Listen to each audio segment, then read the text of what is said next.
ওয়ালাইকুম আসসালাম। শিমলা।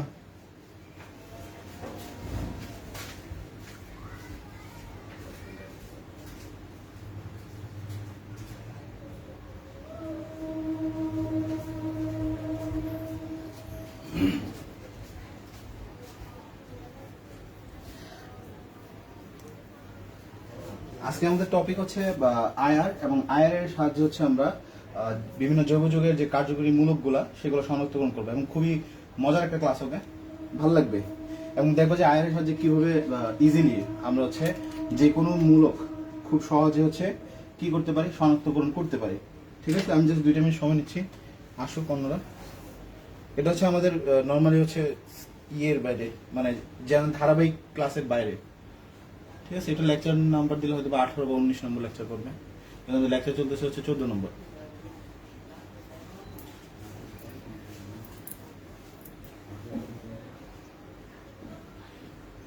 তুই না আসলে একটু নক দিও।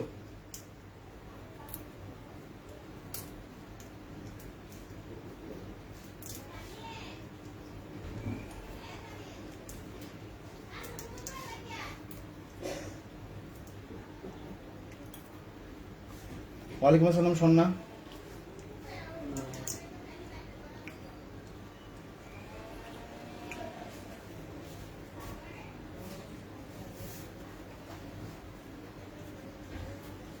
আচ্ছা দেখো তাহলে, এই আয়ারটা হচ্ছে খুব কমপ্লিকেটেড একটা টার্ম। ঠিক আছে, আয়ারটা হচ্ছে তুমি ভালো কোনো লেকচার কোথাও পাবা না, বা হচ্ছে আয়ার নিয়ে হচ্ছে কোনো ডেভেলপ কোনো লেকচার ইউটিউবেও পাবা না, বা হচ্ছে অন্য কেউ দেয় কিনা আমার সন্দেহ আছে। ঠিক আছে, তো সেক্ষেত্রে হচ্ছে ক্লাসটা একটু ভালোভাবে দেখো, যেহেতু একটু টাফ টাফ না, ক্লাস করলে বুঝতে পারবা, খুব ইজি লাগবে। আচ্ছা, সো এখানে হচ্ছে যখন আমরা কোন একটা যৌগের মধ্যে কোন ধরনের পরমাণু আছে বা কোন ধরনের অণু আছে সেটা শনাক্তকরণ করার জন্য হচ্ছে ইউভি ব্যবহার করা হয়।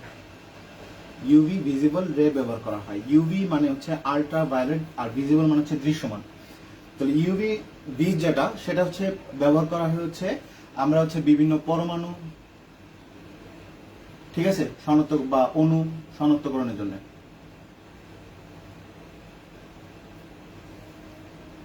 আর আয়ার যেটা, আয়ারটা মেইনলি হচ্ছে কাজ করে হচ্ছে বন্ধন, কোন টাইপের বন্ধন আছে সেটা তুমি ডিফাইন করতে পারবা, যে এটি থেকে ডাবল বন্ড আছে নাকি ট্রিপল বন্ড আছে নাকি সিঙ্গেল বন্ড আছে। তাহলে বন্ধন নির্ণয়ের জন্য হচ্ছে যে স্পেকট্রামটা করা হয় বা বর্ণালী মিতিটা করা হয়। বর্ণালী মিতি মানে হচ্ছে তুমি কোনো আলোক রশ্মির পরিবর্তন দ্বারা বা হচ্ছে আলোক রশ্মির হচ্ছে তার তরঙ্গ দৈর্ঘ্যের মাধ্যমে হচ্ছে কোনো একটা যৌগ বা কোনো কিছু নির্ণয় করাটা বোঝায়। সো আয়ার হচ্ছে বন্ধন নির্ণয়ের ক্ষেত্রে ব্যবহার করা হয়। ক্লিয়ার? তো আজকে হচ্ছে আমরা যেটা করব সেটা হচ্ছে জৈব যৌগের যে কার্যকরী মূলকগুলো থাকে সেগুলোকে হচ্ছে আমরা আয়ারের মাধ্যমে হচ্ছে কি করব, শনাক্তকরণ করব। আচ্ছা, তাহলে আয়ারটা এতটুকু বুঝলাম যে আয়ার যেটা হচ্ছে সেটা হচ্ছে আমাদের বন্ধন নির্ণয়ের জন্য হচ্ছে আয়ারটা ব্যবহার করা হচ্ছে। যেরকম ধরো আমরা একটা কার্বন নিলাম, এর মধ্যে হচ্ছে 2টা হাইড্রোজেন আমি নিলাম এরকম। ঠিক আছে, তাহলে দেখো এই কার্বন এটাকে হচ্ছে আমি একটা বল রূপে চিন্তা করলাম, আর এই হাইড্রোজেনকে আরেকটা বল রূপে চিন্তা করলাম। তাদের মধ্যে যে বন্ডটা থাকে, বন্ডগুলো সবসময় হচ্ছে ভাইব্রেট করে থাকে, অর্থাৎ তারা নিজেদের মধ্যে হচ্ছে ভাইব্রেশন তৈরি করে থাকে। সো আমি জাস্ট এটাকে হচ্ছে একটা স্প্রিং এর মধ্যে তুলনা করলাম। তাহলে দেখুন এই 2টা বলকে যদি আমি নিই, তাহলে এই 2টা বল হচ্ছে যদি এভাবে টেনে ধরি আবার ছেড়ে দিই, তাহলে হচ্ছে এইভাবে হচ্ছে ভাইব্রেট করবে। দ্যাট মিনস হচ্ছে এর ভাইব্রেটেশন এরকম হতে পারে, মানে এরকম যাচ্ছে এরকম যাচ্ছে এরকম যাচ্ছে এরকম যাচ্ছে। ঠিক আছে, তাহলে এটা এরকম ভাবে ভাইব্রেট করতে পারে। সিমিলারলি এটাকে যদি আমি ধরি যে এটা হচ্ছে কি এরকম ভাবে ভাইব্রেট করতেছে, জাস্ট এরকম স্প্রিং এর মতো, জাস্ট ধরলা ছেড়ে দিলা, জাস্ট ভাইব্রেট করতেছে। তার ক্ষেত্রে যদি ধরে নিলাম যে এটা এ বরাবর ভাইব্রেট করতেছে, মানে এদিক বরাবর, তার ভাইব্রেশনের দিকটা হচ্ছে এদিক বরাবর। আর আমি ধরে নিলাম যে তার ভাইব্রেশনের দিক হচ্ছে এদিক বরাবর, বিপরীত ক্রমে। কথা ক্লিয়ার? একটা ভাইব্রেশন দিক হচ্ছে এদিক বরাবর, আর আরেকটা ভাইব্রেশন দিক হচ্ছে এদিক বরাবর। হতেই পারে দুটো যে সেম ডিরেকশনে ভাইব্রেট করবে তাও কিন্তু না, ভিন্ন ভিন্ন ডিরেকশনে ভাইব্রেট করতে পারে। তাহলে এই কাজটাকে বলা হচ্ছে পীড়ন। এই কাজটাকে বলা হচ্ছে কি পীড়ন। কথা ক্লিয়ার? এই কাজটাকে বলা হচ্ছে কি পীড়ন। আচ্ছা, বা স্ট্রেচিং বলা হয়। আচ্ছা, এটা হচ্ছে স্ট্রেচ মানে হচ্ছে কোনো কিছু টেনে নিয়ে যাওয়া। তো এই পীড়নটাকে আমরা নাম দিলাম হচ্ছে স্ট্রেচিং। এটাকে হচ্ছে স্ট্রেচিং বলা হয়, স্ট্রেচিং। আচ্ছা, আরেকটা এরকম হতে পারে, ধরো আমি এটা সমতলে চিন্তা করলাম, তাহলে ধরো এই কলমটা আছে, কলমটা যদি আমি এইভাবে ঘোরাই, মানে এটাকে বলে ব্যান্ড করা, মোচড়ানো যেটাকে বলে।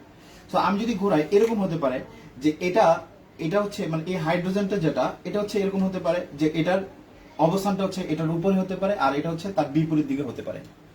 কথা ক্লিয়ার? মানে একটা হচ্ছে উপরের দিকে মানে এই বরাবর, আরেকটা হাইড্রোজেনের অবস্থান হচ্ছে তার ঠিক বিপরীত দিকে, মানে এই সেন্টার পয়েন্ট হচ্ছে কার্বন আছে, একদিকে হচ্ছে হাইড্রোজেন আর তার বিপরীত দিকে হচ্ছে আরেকটা হাইড্রোজেন।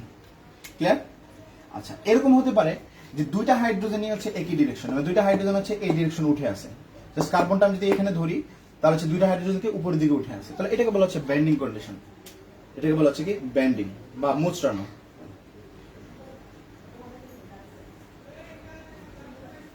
বা মোচড়ানো। তাহলে দেখো আমরা যে কোনো ধরনের, আমরা তো বলছি যে আয়ারটা হচ্ছে ব্যবহার করা হয় কার জন্য, সাধারণত বেন্ড মানে বন্ধনের জন্য ব্যবহার করা হয়। তাহলে বন্ধনে আমরা কন্ডিশনটা দেখলাম যে বন্ধন হচ্ছে স্ট্রেচ করতে পারে, মানে টানাটানির মতো হচ্ছে স্প্রিং এর মতো টানতে পারে, অথবা হচ্ছে সে ব্যান্ড করতে পারে মানে মোচড়াতে পারে। স্প্রিং কি করা যায়, ফোল্ড করা যায়। তাহলে এটা হচ্ছে এরকম হতে পারে। তাহলে দুই ধরনের এখানে হচ্ছে আমরা পীড়ন দেখতে পাই, একটাকে স্ট্রেচিং আমরা বলতেছি, আর একটা হচ্ছে আমরা ব্যান্ডিং বলতেছি। খুবই সিম্পল। এতটুকু পর্যন্ত মানে যদি বুঝতে পারো তাহলে বলো। কারো যদি কোনো কোয়েশ্চেন থাকে তাহলে বলতে পারো। তুমি কোন কোয়েশ্চেন?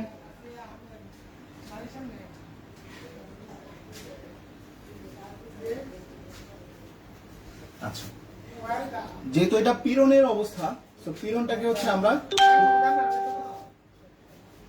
হুকের সূত্র দিয়ে হচ্ছে আমরা ব্যবহার করতে পারি। তাহলে হুকের সূত্র দিয়ে কি বলে?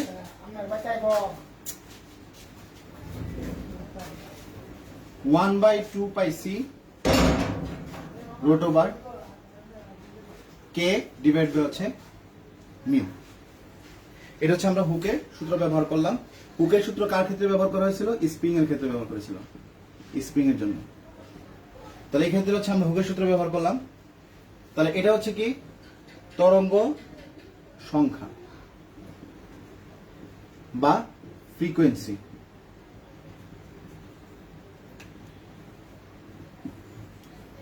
এটাকে বলা হচ্ছে মিউ, যেটা এটাকে বলা হয় রিডিউসিং মাস। রিডিউসিং মাসটা কি সেটা আমরা দেখবো।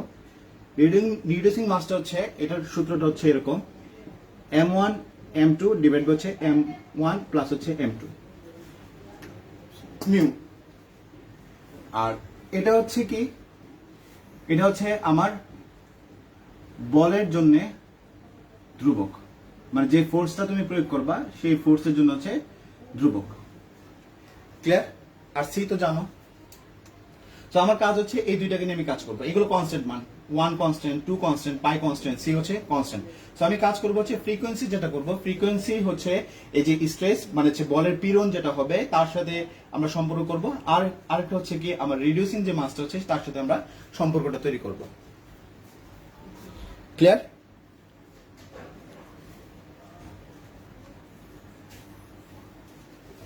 আচ্ছা, তাহলে দেখো যদি এই সমীকরণে আমরা যাই, তো এই সমীকরণে হচ্ছে আমরা যেটা পাচ্ছি সেটা হচ্ছে ফ্রিকোয়েন্সি, যেটা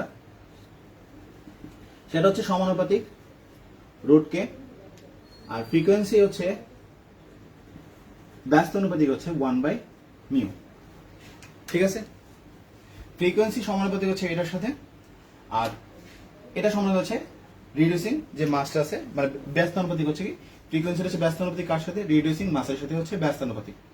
আচ্ছা, তাহলে এখন আসো এই যে ফ্যাক্টরটা, অর্থাৎ বল যেটাকে আমরা বলতেছি, সো এই বলটা হচ্ছে স্ট্রেচিং ফ্যাক্টর বলা হয়। এটাকে বলা হচ্ছে স্ট্রেচিং ফ্যাক্টর।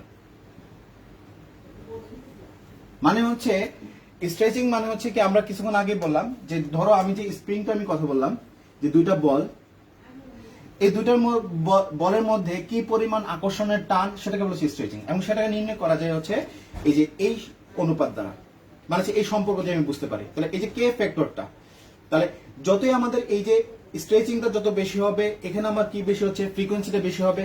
কথাটা শোনো, আমরা কি বলছি, এখানে কে যত বেশি হতে থাকবে, তাহলে কে এর সাথে ফ্রিকোয়েন্সির যে সম্পর্কটা সেটা কি সমানুপাতিক। তাহলে এই স্ট্রেচিংটা যত বেশি হতে পারে, অর্থাৎ এখানে স্ট্রেচিংটা যত বেশি হবে, ফ্রিকোয়েন্সি কি হতে থাকবে, ফ্রিকোয়েন্সি তার তত বাড়তে থাকবে, অর্থাৎ তার ফ্রিকোয়েন্সি বৃদ্ধি পাবে। আমার কে বেশি, ফ্রিকোয়েন্সি কি হবে, বেশি হবে। কে যদি লেস হয় তাহলে ফ্রিকোয়েন্সি কি হবে, লেস হবে। খুবই সিম্পল, ক্লিয়ার? আচ্ছা,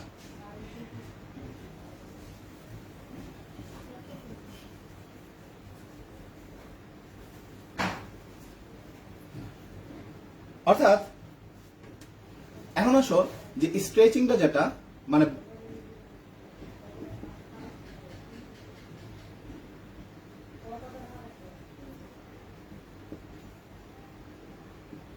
স্ট্রেচিং হচ্ছে নির্ভর করে হচ্ছে দুইটা জিনিসের উপর, একটা হচ্ছে পোলারাইজেশনের উপরে,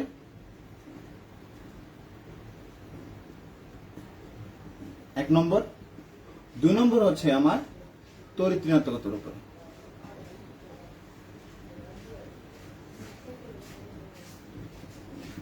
তাহলে স্ট্রেচিং বেশি হবে, পোলারাইজেশন যত বেশি, পোলারাইজেশন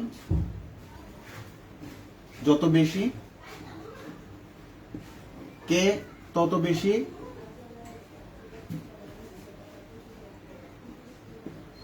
ফলে ফ্রিকোয়েন্সি তত বেশি হবে। পোলারাইজেশন, তড়িৎ ঋণাত্মকতা যত বেশি হবে, তড়িৎ ঋণাত্মকতা যত বেশি, আমার কি হবে, কে তত বেশি হবে, ফলে ফ্রিকোয়েন্সি কি হবে, তত বেশি হবে।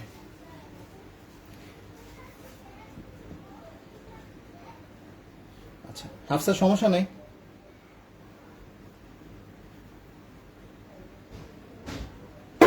ক্লিয়ার?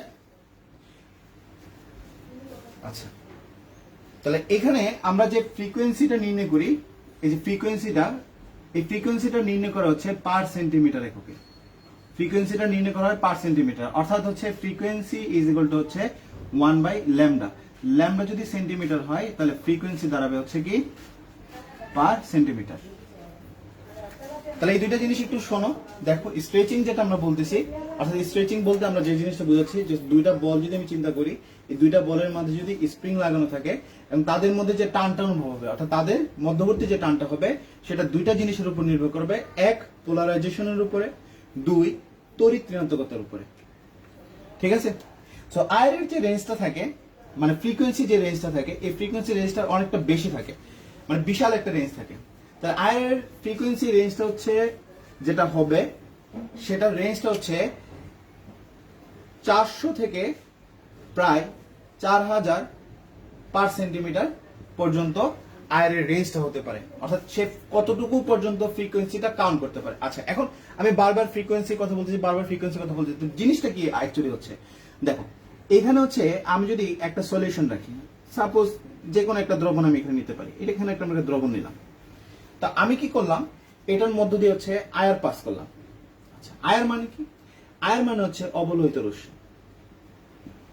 অবলোহিত রশ্মি মানে কি, কথাটা ভাঙলে বুঝতে পারবা। লোহিত মানে হচ্ছে লাল, অব মানে হচ্ছে নিচে, অর্থাৎ লাল আলোর তরঙ্গ দৈর্ঘ্যের নিচে যদি কোনো রশ্মি তুমি পাস করো, তাহলে এই দ্রবণের মধ্য দিয়ে যখন রশ্মিটা পাস হবে, দ্রবণ হচ্ছে কি করবে, এই রশ্মিটাকে হচ্ছে শোষণ করবে, যদি তা পসিবল হয়। আয়ার ইনঅ্যাক্টিভ থাকে আবার অ্যাক্টিভও থাকে, তো আমি বলতেছি। তাহলে ধরা যাক এই দ্রবণটা হচ্ছে কিছু পরিমাণ আয়ার শোষণ করলো, তাহলে সে যখন পাস করবে, অর্থাৎ সে যে আয়ারটা পাস করবে, সেক্ষেত্রে হচ্ছে কিছু তরঙ্গ দৈর্ঘ্য মিসিং থাকবে। তরঙ্গ দৈর্ঘ্য কি থাকবে, মিসিং থাকবে, অর্থাৎ যতটুকু সে শোষণ করে নিয়েছে সেটাকে বলা হচ্ছে অ্যাবজর্পশন, অর্থাৎ শোষিত হয়েছে। তাহলে আমি পাবো না কোনগুলা, আমি পাবো না হচ্ছে যেগুলো সে শোষণ করে নিয়েছে সেগুলো আমি পাবো না, যেগুলো সে শোষণ করতে পারে না সেগুলো কিন্তু আমার বের হয়ে আসবে, এবং এখানে হচ্ছে আমার সিগন্যাল তৈরি করবে। কথাটা ক্লিয়ার?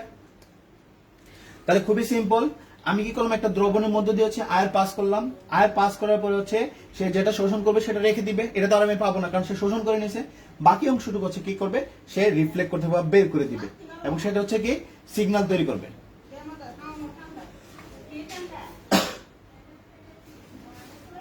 ক্লিয়ার?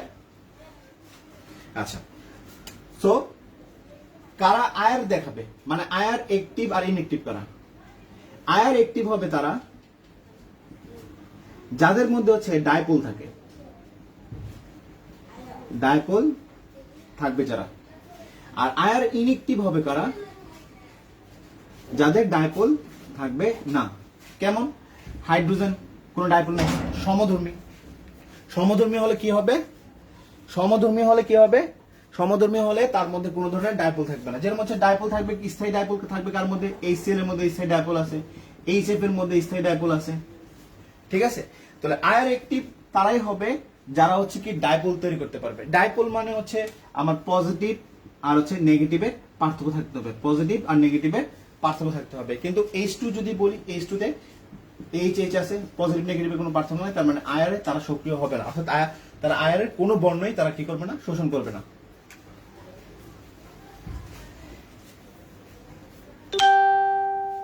কথা ক্লিয়ার?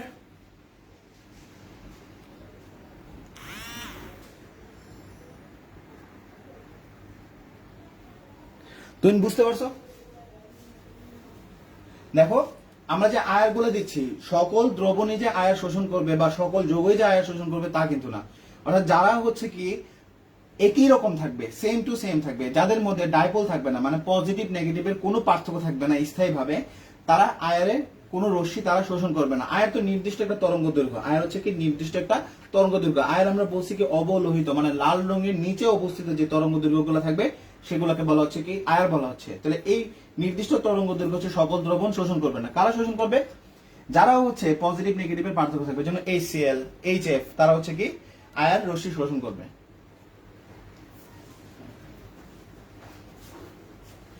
ওকে, তাহলে এখানে হচ্ছে এখন আয়ার যে ফ্রিকোয়েন্সি গুলো শো করবে, অর্থাৎ কোন ফ্রিকোয়েন্সি গুলো আমরা কথা বলতেছি, আয়ার শোষণ করার পরে আমি যে ফ্রিকোয়েন্সি গুলো পাবো, অর্থাৎ যেগুলা সে, এটা তো আয়ার পাঠালাম, তো এখান থেকে হচ্ছে সে কিছু ফ্রিকোয়েন্সি পাস করবে না। এই ফ্রিকোয়েন্সি গুলোর রেঞ্জ হচ্ছে 400 থেকে 4000 পার সেন্টিমিটার, এই রেঞ্জের মধ্যে হয়ে থাকে। তুমি যে দ্রবণের মধ্যে যে আয়ারটা পাস করলা, আয়ার পাস করার পরে সে যে ফ্রিকোয়েন্সিটা পাস করবে, অর্থাৎ দ্রবণের বাইরে যে ফ্রিকোয়েন্সিটা পাঠাবে, সেটা রেঞ্জটা হবে 400 থেকে 4000 সেন্টিমিটার। তাহলে বুঝতেই পারো যে কি বিশাল একটা রেঞ্জ, প্রায় 400 থেকে 4000 পর্যন্ত। তাহলে এই রেঞ্জটাকে হচ্ছে আমি 4টা ভাগে ভাগ করব। এই রেঞ্জটা হচ্ছে আমি 4টা ভাগে ভাগ করব। এই 400 থেকে 4000 এই ফ্রিকোয়েন্সির যে রেঞ্জটা থাকবে সেটা হচ্ছে আমি 4টা ভাগে ভাগ করতেছি।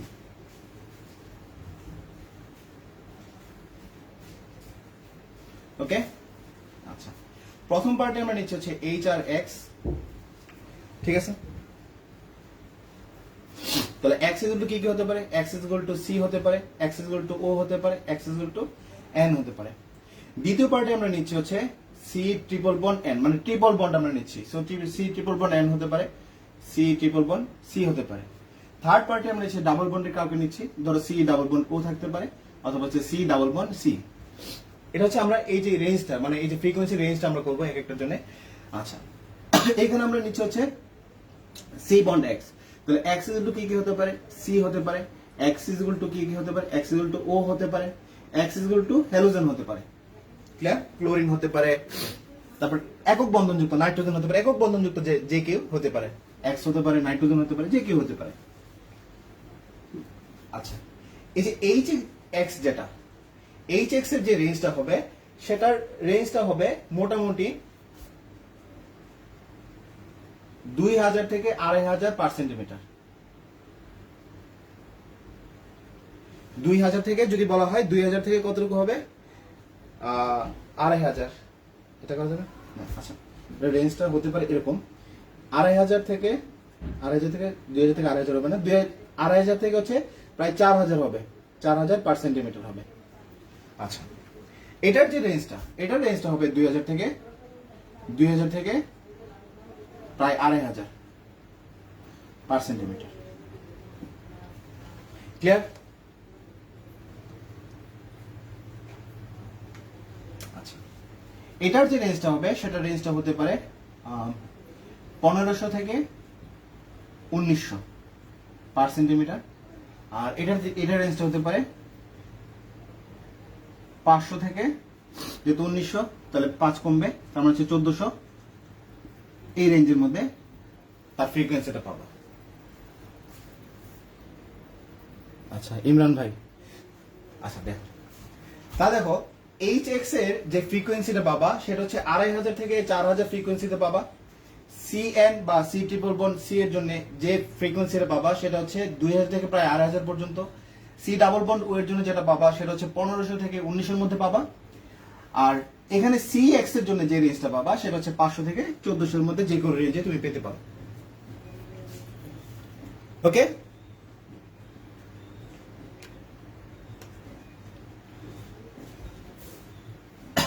তাহলে আমরা হচ্ছে এটা দিয়ে হচ্ছে আমরা কিছু কাজ করব HX দিয়ে। তাহলে দেখো, তাহলে HX এর ক্ষেত্রে আমরা কি বলছিলাম? HX এর ক্ষেত্রে আমরা বলছি এটা রেঞ্জটা হবে 2500 থেকে কতটুকু, প্রায় 4000 পার সেন্টিমিটার HX। তাহলে X ইকুয়াল টু আমরা বলতেছি X ইকুয়াল টু O হতে পারে, C হতে পারে,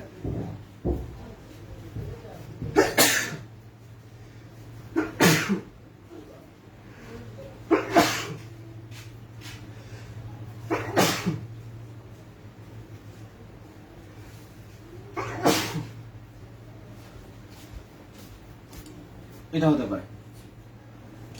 তাহলে দেখো HX এর যদি আমরা নিই, ধরো ওয়েস নিলাম, সরি, তাহলে হচ্ছে ওয়েস নিলাম, তারপর হচ্ছে কি নিলাম, CH নিলাম, মানে X এর পরিবর্তে হচ্ছে আমরা C বসালাম, অথবা NS নিলাম। তাহলে বলতো এই তিনটার মধ্যে ফ্রিকোয়েন্সি কোনটাতে বেশি হবে? এই তিনটার মধ্যে ফ্রিকোয়েন্সি কোনটাতে বেশি হবে?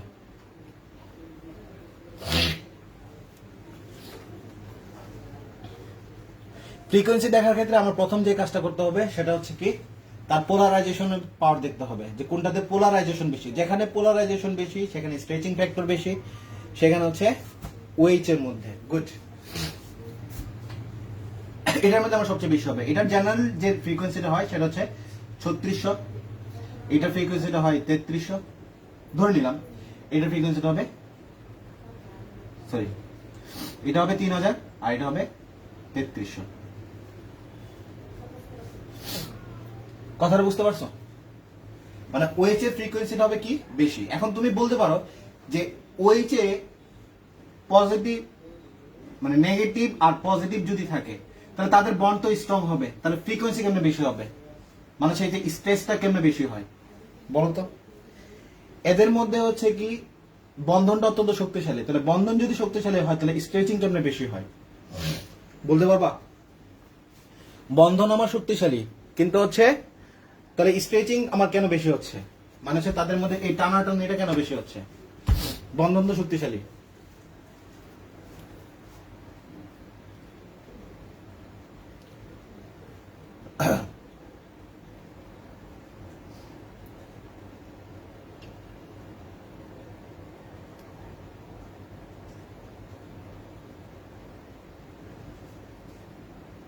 ডাইপোল মোমেন্টের জন্য। গুড, আচ্ছা জিনিসটা হচ্ছে এরকম যে ধরো আমি যদি একটা ভালো একটা স্প্রিং নিই, ধরো দুইটা বল নিলাম, এটার স্প্রিংটা হচ্ছে খুবই ভালো এবং খুবই মজবুত এবং তাদের মধ্যে খুব ভালো শক্তভাবে আছে, আরেকটা স্প্রিং হচ্ছে খুব দুর্বল একটা স্প্রিং দেওয়া আছে। তাহলে এখন যদি আমি এই দুটাকে ধরো কাছে নিয়ে ছেড়ে দিলাম, মানে ভাইব্রেশনটা যদি দেখি তাহলে কোন জায়গায় ভাইব্রেশনটা বেশি হবে? এই জায়গায় ভাইব্রেশনটা বেশি হবে না? তো অনেকে ভাবে কি যে আমার তো বন্ড যদি দুর্বল হয় তাহলে মানে স্ট্রেচিংটা ভালো হবে, তাহলে তাড়াতাড়ি তাদের মুভ করতে পারবে। জিনিসটা এরকম না, জিনিসটা হচ্ছে জাস্ট স্প্রিং এর মতো চিন্তা করো। স্প্রিং যদি আমার খুব ভালো হয় তাদের মধ্যে হচ্ছে কি ফোর্সটা, ভাইব্রেশনটা ভালো হবে। অর্থাৎ আমি যদি এটাকে ধরে এইভাবে ধরে এনে ছেড়ে দিই তাহলে দেখবে যে ভাইব্রেশনটা খুব ভালো হচ্ছে। সো বন্ড যত স্ট্রং হবে তো আলটিমেট হচ্ছে তাদের কি হবে, স্ট্রেচিংটা অনেক বেশি হবে। কথা ক্লিয়ার?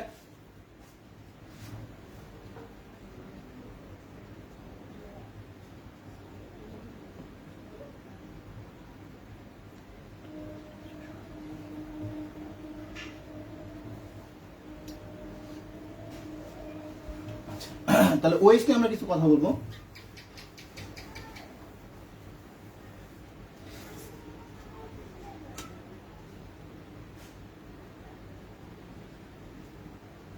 জৈব অ্যাসিডের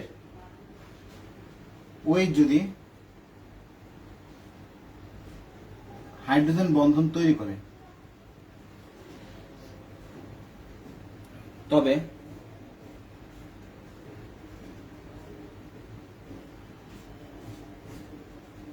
সেখানে ফ্রিকোয়েন্সি কত হবে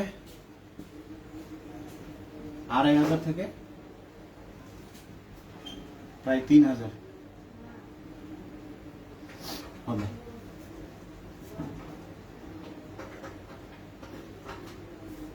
আর অ্যালকোহলের ওয়েট যদি হাইড্রোজেন বন্ড তৈরি করে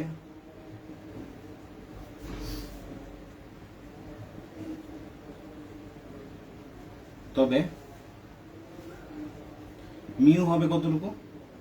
মিউর যে রেঞ্জটা হবে সেটা হচ্ছে 3200 থেকে প্রায় 3600 পার সেন্টিমিটার হবে। থার্ডলি, অ্যালকোহলের ওয়েট যদি হাইড্রোজেন বন্ধন না তৈরি করে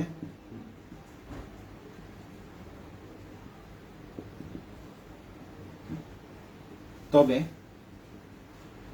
ফ্রিকোয়েন্সি হবে 3600 থেকে 3640 এর মধ্যে।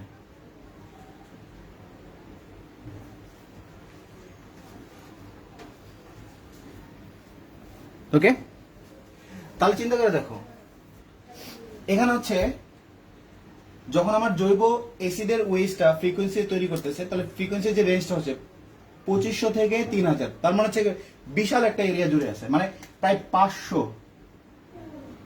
পার সেন্টিমিটার এরিয়াতে আমি হচ্ছে কি দেখতে পাবো, তার যে ফ্রিকোয়েন্সি রেটটা আমি দেখতে পাবো। তাহলে এটা বিশাল একটা রেঞ্জ।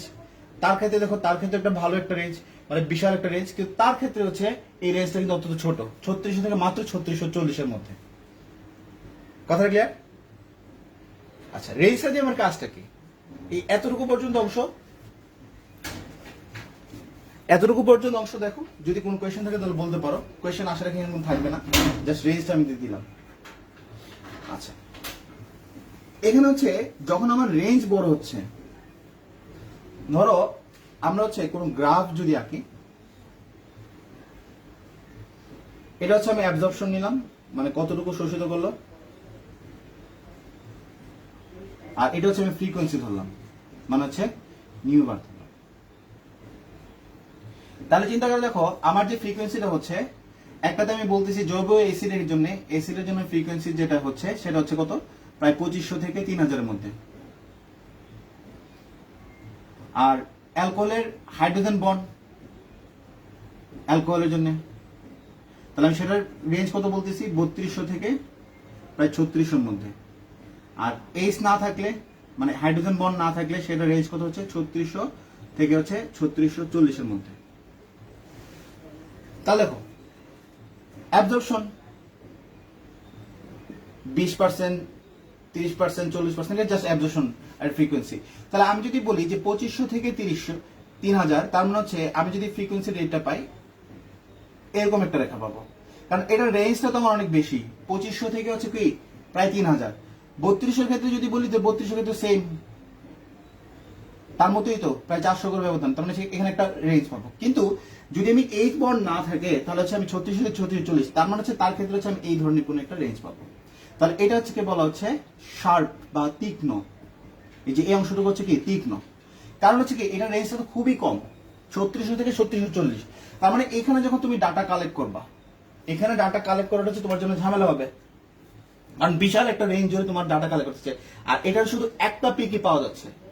এই রেঞ্জের মধ্যে, মানে 2500 থেকে 3000 এর মধ্যে শুধু যে ওয়েস্ট থাকবে তা কিন্তু না, অন্যান্য মূলকগুলো রেঞ্জটা কিন্তু এর মধ্যে পড়তে পারে। তাহলে এখানে হচ্ছে মিক্সচার পাবা তুমি। কিন্তু যদি আমার পিক থাকে ভালো, শার্প কোনো আমার পিক থাকে, তাহলে আমার জন্য সুবিধা হবে কি, আমি শুধুমাত্র বলতে পারবো যে এখানে শুধুমাত্র কি আছে, ওএইচ আছে। জাস্ট এই পিকটা দেখেন। এতটুকু অংশ বুঝতে পারছো কিনা?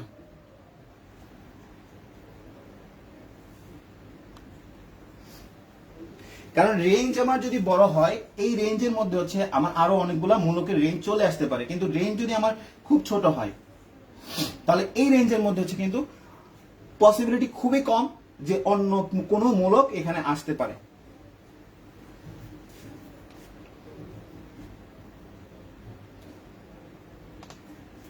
হ্যাঁ, অ্যাবজর্পশন আমরা এখানে অ্যাবজর্পশন যেটা বলতেছি সেটা হচ্ছে অ্যাকচুয়ালি হচ্ছে টি পার্সেন্টেজ, মানে ট্রান্সমিশন রেটে বলতেছি। ট্রান্সমিশনে বলেছে একটা হচ্ছে অ্যাবজর্পশন আর একটা হচ্ছে অ্যাবজর্পশন বি, মানে ট্রান্সমিশনটাকে বলে অ্যাবজর্পশন।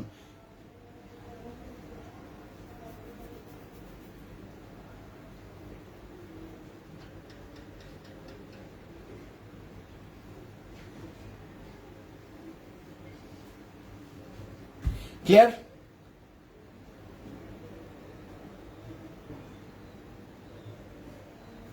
অর্থাৎ তোমার এখানে যদি পিক ভালো পাও তাহলে হচ্ছে কার্যকরীমূলক শনাক্তকরণটা তোমার জন্য খুব সহজ হবে। ওকে, আচ্ছা তাহলে দেখো, তাহলে এখন যদি আমরা নিই, আমরা বলছি এইচএক্স এর জন্য যে রেঞ্জটা হচ্ছে সেটা কতটুকু হচ্ছে 2500 থেকে প্রায় 4000 এর মধ্যে। সি ট্রিপল বন এন বা সি ট্রিপল বন সি, এই দুইটার ক্ষেত্রে যে রেঞ্জটা হচ্ছে সেটা হচ্ছে 2000 থেকে কত 2500 এর মধ্যে। এখন আমাকে বলো, যদি সি ট্রিপল বন এন আর সি ট্রিপল বন সি নিই, কোনটার ফ্রিকোয়েন্সি বেশি হবে? ফ্রিকোয়েন্সি বেশি হবে কোনটির? ফ্রিকোয়েন্সি কোনটির বেশি? এই দুইটা আমরা নিছি, সি ট্রিপল বন এন আর সি ট্রিপল বন সি, এই দুইটার মধ্যে কোনটার ফ্রিকোয়েন্সি বেশি হবে?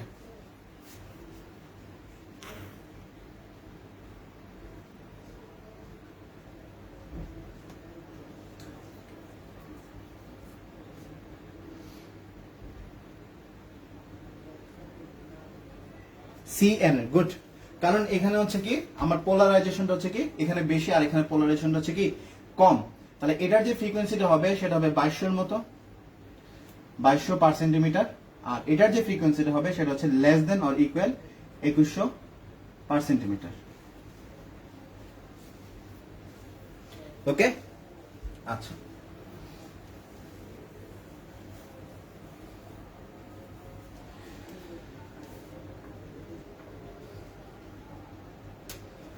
তাহলে আমরা সি ডাবল বন্ড ও এর ক্ষেত্রে যদি আমরা বলি, মানে সি ডাবল বন্ডের ক্ষেত্রে বা সি ডাবল বন্ড সি এর ক্ষেত্রে যদি বলি, তাহলে এখানে দেখো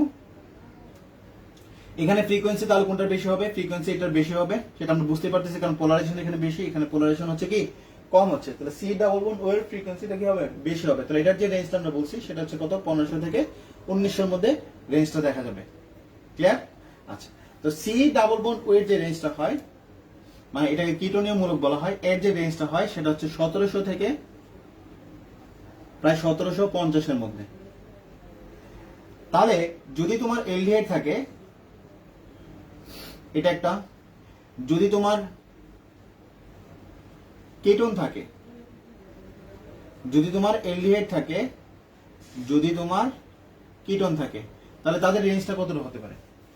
যদি এলডিহাইড থাকে আর কিটোন থাকে, দেখো এলডিহাইড থাকলে পোলারাইজেশন বেশি, তার মানে ফ্রিকোয়েন্সি অনেক বেশি হবে, তাহলে সেই ক্ষেত্রে রেঞ্জটা হতে পারে প্রায় 1748 পার সেন্টিমিটার। আর যদি সরাসরি কেটন থাকে, মানে দুই পাশেই CH3 আছে, সরাসরি যদি কেটন থাকে তার যে রেঞ্জটা হতে পারে সেটা হতে পারে 1710 এর মতো। তাহলে পোলারাইজেশন বেশি, ফ্রিকোয়েন্সি আমার বেশি, পোলারাইজেশন কম, ফ্রিকোয়েন্সি আমার কমে যাবে। ক্লিয়ার?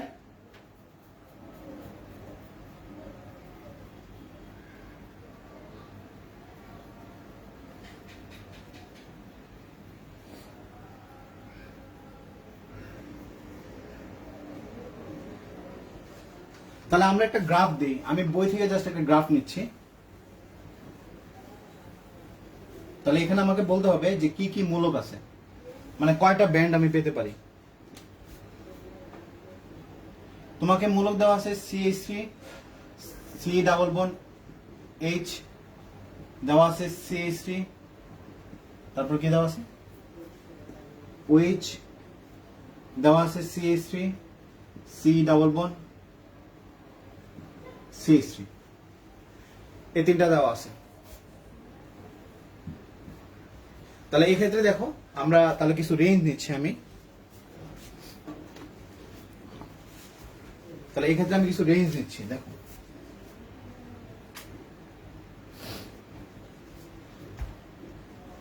রেঞ্জটা হচ্ছে যেটা দেওয়া আছে আমার,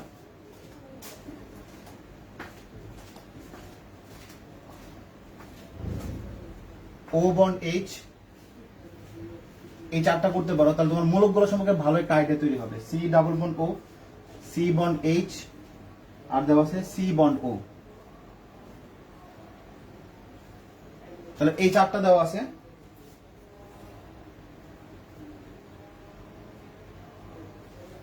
আরেকটা দেওয়া আছে এরকম CH3, C double bond O, তারপর হচ্ছে O CH3, এটা দেওয়া আছে।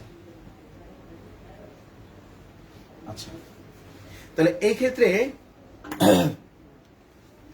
প্রথম যে যৌগটা আছে এটা 1 নম্বর যৌগ, প্রথম যৌগটাতে এলডিহাইড মূলক আছে, আমি কিভাবে শনাক্তকরণ করে দেখব? তাহলে এই যৌগটা আছে কিনা, মানে এই যৌগের কার্যকরী মূলক এলডিহাইড কিনা সেটা শনাক্ত করে আমার পিক নিতে হবে, তাই না? অর্থাৎ গ্রাফটা দেখতে হবে। তাহলে গ্রাফের ক্ষেত্রে হচ্ছে, তাহলে দেখো আমি যদি এখানে বলি যে এটাতে এই CH3 কিন্তু সবগুলোতে আছে, সো আলটিমেটলি কিন্তু এলডিহাইড হবে নাকি হবে না সেটা কিন্তু এদের উপর কিন্তু ফেক্ট করতেছে না। তাহলে ফেক্ট করতেছে কাদের উপরে? এই যে এই অংশটুকুর উপর নির্ভর করতেছে। তাহলে এই অংশটুকুর মধ্যে যদি আমি তাকাই, তাহলে এখানে একটা বন্ড আছে C ডাবল বন্ড O, মানে এখানে C ডাবল বন্ড O আছে। আরেকটা বন্ড আছে কি C বন্ড H আছে, এই যে এখানে। কথাটা ক্লিয়ার? তাহলে এখানে দেখো কি কি আছে, এখানে C ডাবল বন্ড O আছে, এই যে প্রথমটা শেষ আমাদের।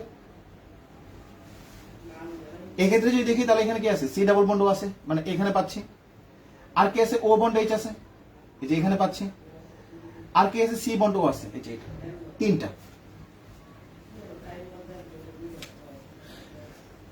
তাহলে এটার ক্ষেত্রে দেখো, এটার ক্ষেত্রে আমি কয়টা পাবো বলো তো? এটার ক্ষেত্রে কয়টা পাবো আর এটার ক্ষেত্রে কয়টা পাবো? এটার ক্ষেত্রে কয়টা পাবো? শেষ।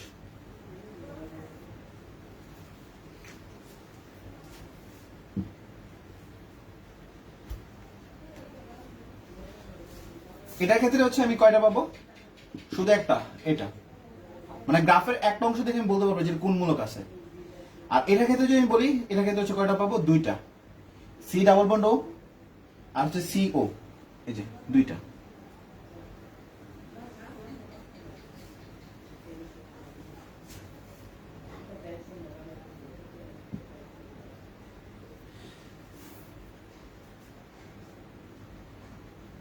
তাহলে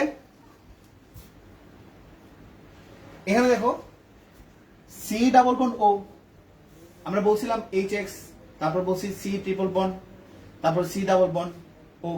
তাহলে এটার যে রেঞ্জটা হচ্ছে, এটার রেঞ্জটা কতটুকু ছিল? C ডাবল বন্ড O এর ক্ষেত্রে প্রায় আমাদের 1700, C ডাবল বন্ড O এর রেঞ্জটা কতটুকু শুরু করছিলাম? 1500 থেকে 1900 এর মধ্যে। তার মানে এখানে যে মানটা পাবা সেটা হচ্ছে 1500 থেকে 1900 এর মধ্যে মানটা পাবা। আর এমনিতে C ওর মানটা হচ্ছে 1700 রেঞ্জে শুরু হয়। কথাটা ক্লিয়ার? মানে হচ্ছে CO মূলক আছে কিনা সেটা বোঝা যাবে গ্রাফের যে অংশের মধ্যে 1500 থেকে 1900 রেঞ্জের মধ্যে কিছু থাকবে, তখন বুঝতে পারবো যে এখানে CO মূলকটা ছিল। আচ্ছা, CH যেটা ছিল আমার, এখানে কি মূলক আমি পাইছি? C আর H আছে। তাহলে CH এর যে রেঞ্জটা, মানে একক বন্ধনের যে রেঞ্জটা ছিল, আমরা বলছিলাম CX, লাস্টের পার্টটা কি ছিল? CX ছিল। লাস্টের পার্টটা কি ছিল? CX ছিল। তাহলে CX এর যে রেটটা সেটা আমরা কতটুকু পাইছি? 500 থেকে প্রায় হচ্ছে কত? 1400 এর মধ্যে। তাহলে আমি যদি এই অংশটুকু নিয়ে একটু গ্রাফ করি, দেখো আমি এই অংশটুকু মুছে দিই, এই অংশটুকু যদি গ্রাফ করি তাহলে একটা রেঞ্জ পাবো হচ্ছে কত? 1500 থেকে 1900 এর মধ্যে, অর্থাৎ হচ্ছে এই যে এটা একটা পাবো। আরেকটা হচ্ছে কতর মধ্যে? 500 থেকে 1400 এর মধ্যে। 1500 থেকে 1900 আর কিছু 500 থেকে কত 1400 মধ্যে। তাহলে আমি ধরে নিলাম যে ধরো এখানে একটা 500 থেকে 1400 মধ্যে আমি একটা রেঞ্জ পাইলাম। তাহলে এটা আমি ধরে নিলাম যে এটা ধরো এটা হচ্ছে আমার কত 1700 রেঞ্জে, 1710 ধরলাম। এটা রেঞ্জটা ধরলাম হচ্ছে ধরো প্রায় 1200।